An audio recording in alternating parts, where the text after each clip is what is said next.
So I wonder, when you now look at the body of work that we call social presencing theater, you know, there is kind of a lot of stuff out there that, you know, also has some similarities. For example, the constellation work and related bodies of methodology.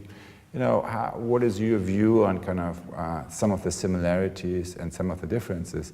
And it strikes me when you shared the three streams and also the Japanese court dance, the one thing that they all share is the practice of paying attention. Mm-hmm. So that seems to be kind of one of the underlying currents of kind of the different bodies of work that you brought together. And that, of course, is also kind of the deeper phenomenon or the deeper language that underlies how we think and try to articulate the evolution of social fields. Mm-hmm. So what is your view on that? If you today look back at the 10 or so years of developing this body of work. So I think one of the things that was so remarkable and unlocked for me personally, but for others also,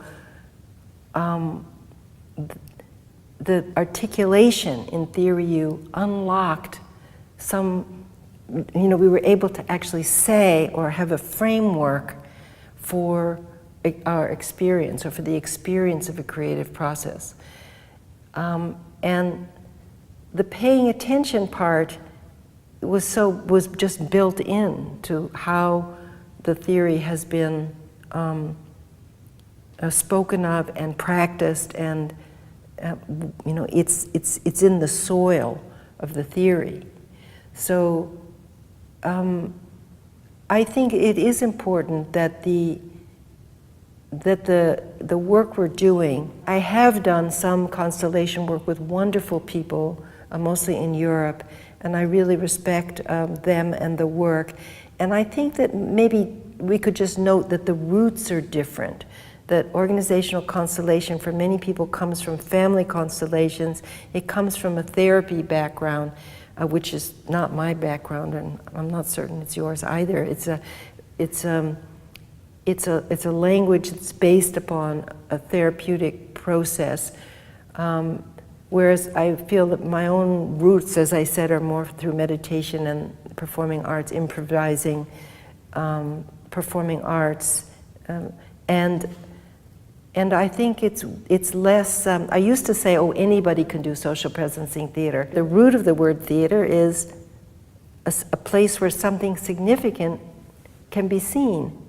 And as long as there's been theater, and as far as I can tell, every culture has theater, it's a place where human beings can come together and see, you know, what it is to be a human in relationship to other human beings, you know. So I think that that's, again, what we're looking at. What is it to be a human being, and how human beings together in a healthcare system or in a education system, how we're kind of making choices which, you know, aren't what any of us want. And we want to see what that might look like in the current situation, but our emphasis is on how it could move, how it could open up and move to something that maybe is in a direction of more wisdom. So we're not so concerned about the psychology of how we got here. I used to think, oh, it doesn't take any skill to facilitate this. I'm not certain that that's exactly true. But we as facilitators don't intervene. We don't interpret the results. We don't stop and adjust people or anything like that.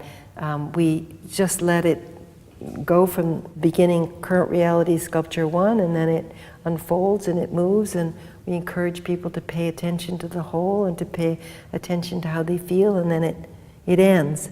And then we just to hold a space for them to reflect on what happened, you know, where did I go, what did I feel like, what did I see the others doing, what inspired me to move forward, where did I feel uncomfortable, things like that. So they just can reflect together on their experience. And the wisdom of it comes out from their own, connecting with their own sort of body knowing and social body knowing.